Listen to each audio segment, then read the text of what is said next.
ये कहानी सुंदरपुर के जंगलों की है, जहाँ एक बाज रहा करता था। वह बाज बहुत कमजोर हो गया था क्योंकि काफी समय से उसे खाना नहीं मिल पाया था। जंगल के सभी पक्षी उससे डरे हुए रहते थे और उसे देखते ही अपने अपने घरों में घुस जाते थे। ऐसे ही उसे शिकार न मिलने से वह बहुत गुस्सा हो गया था। एक दिन की बात है, कितने दिनों से मैं भूखा बैठा हूँ। जब भी शिकार पर निकलता हूँ, ये सभी पक्षी मुझसे डरकर अपने अपने घरों में घुस जाते हैं। अगर ऐसे ही चलता रहा तो मैं भूखा ही मर जाऊंगा। मुझे इस बार तो कुछ न कुछ करना ही होगा। ऐसा सोचकर वह इधर उधर चलने लगता है। तभी उसे एक ख्याल आता है। अरे वाह, ये तो बहुत अच्छा आइडिया है। ये ख्याल मुझे पहले क्यों नहीं आया? अब देखो तुम सभी पक्षियों, मैं तुम्हें कैसे एक एक करके मार कर खा जाऊंगा। तुम खुद को बहुत चालाक समझते हो ना, पर अब और नहीं। मैं भी देखता हूँ तुम अपनी चालाकी कैसे दिखाते हो।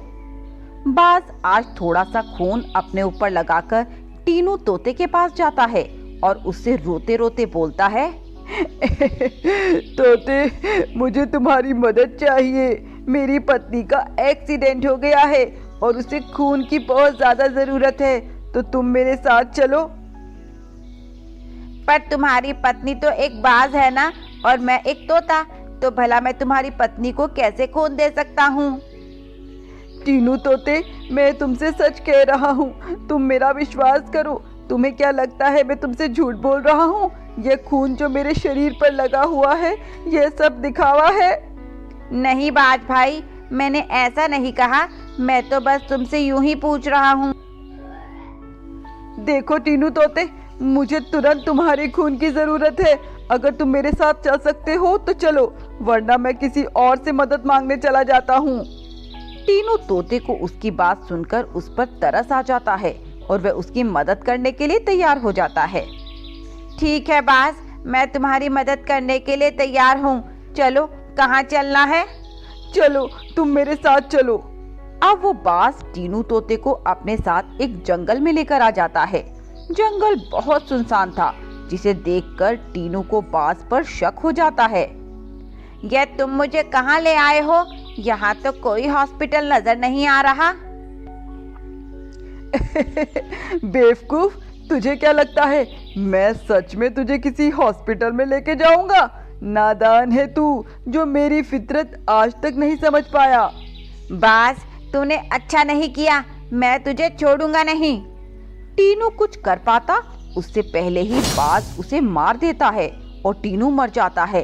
फिर बाज उसे खा जाता है। वाह भाई वाह, मजा आ गया।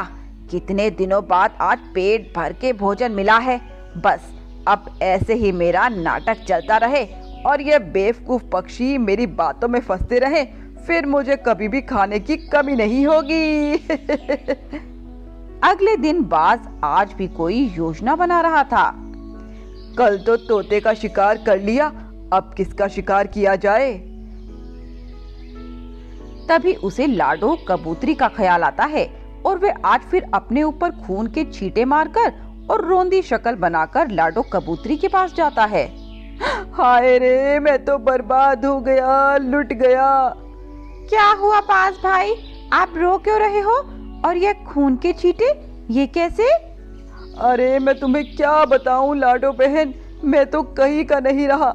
मेरी पत्नी का एक्सीडेंट हो गया है और उसका बहुत खून बह गया और उसे जल्द ही खून की जरूरत है। पर मैं कहाँ से खून लाऊं? मैं तो खुद बहुत कमजोर हो गया हूँ और डॉक्टर ने मेरा खून लेने से मना कर दिया। अब तुम ही बताओ मैं क्या करूं, कैसे अपनी पत्नी की जान बचाऊं? उसे ऐसी हालत में देखकर लाडो को उस पर तरस आ जाता है और वह उससे कहती है, अरे बाज भाई, आप रोना बंद करो और आप घबराओ मत। मैं आपकी पत्नी को खून दूंगी और उनकी मदद करूंगी और देखना वो जल्दी ही ठीक हो जाएंगी। लाडो बहन, तुम कितनी अच्छी हो, भगवान तुम्हें लंबी उम्र दे। भैया, अब आप और देर मत करो और मुझे जल्दी से जल्दी अस्पताल लेकर चलो।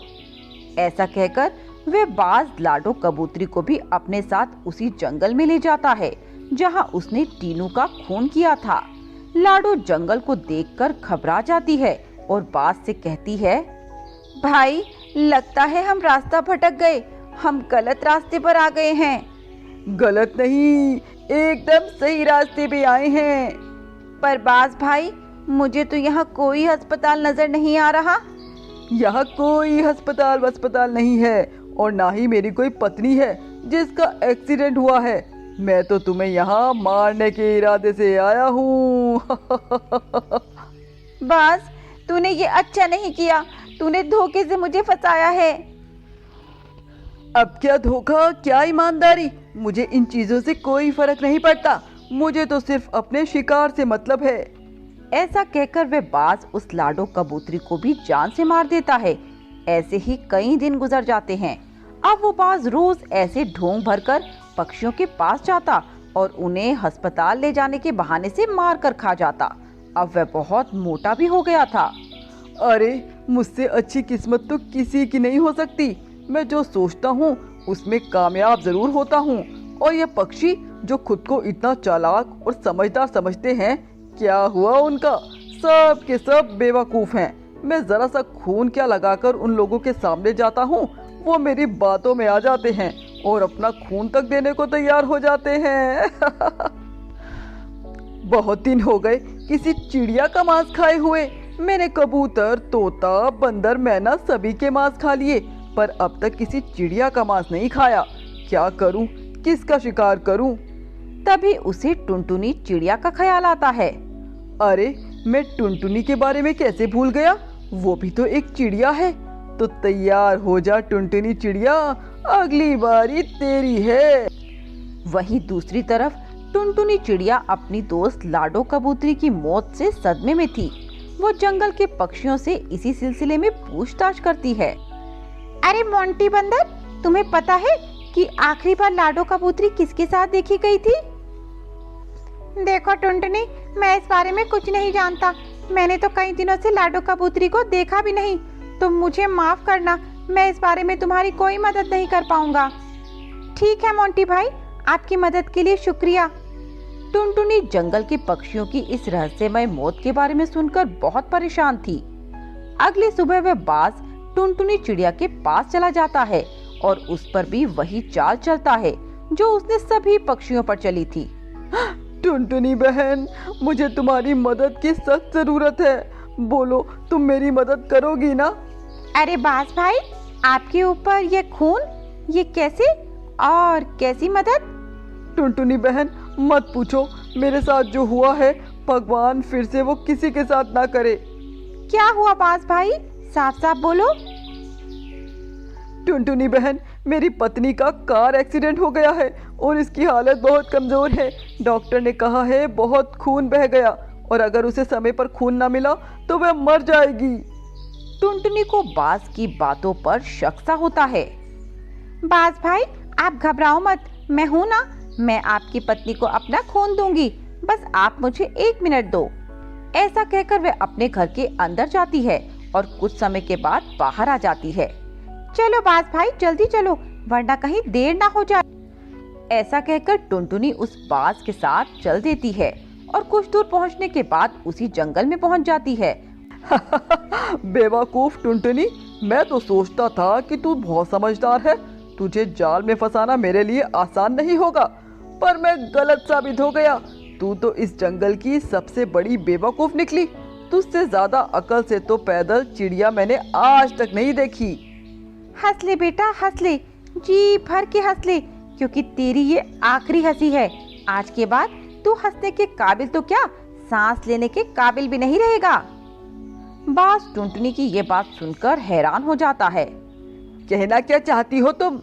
मैं कुछ नहीं कहूंगी, बल्कि तुझे कुछ दिखाऊंगी, वो देख।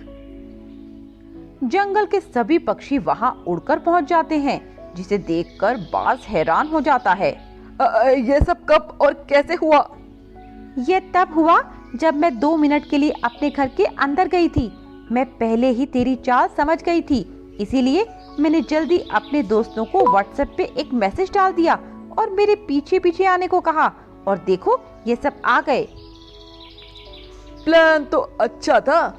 सच कहूँ तो पहली बार मुझे कोई मेरी टक्कर का मिला है। पर तुम सभी जरा जरा से पक्षी मेरा क्या बिगाड़ लोगे। ये मत भूलना कि बूंद बूंद से सागर भरता है। जब रावण इतना शक्तिशाली होने के बाद वानर सेना से हार गया तो तू चीज ही क्या है।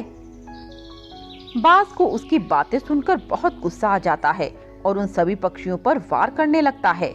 पर पक्षी भी कमजोर नहीं थे, वे पूरी तैयारी के साथ आए थे।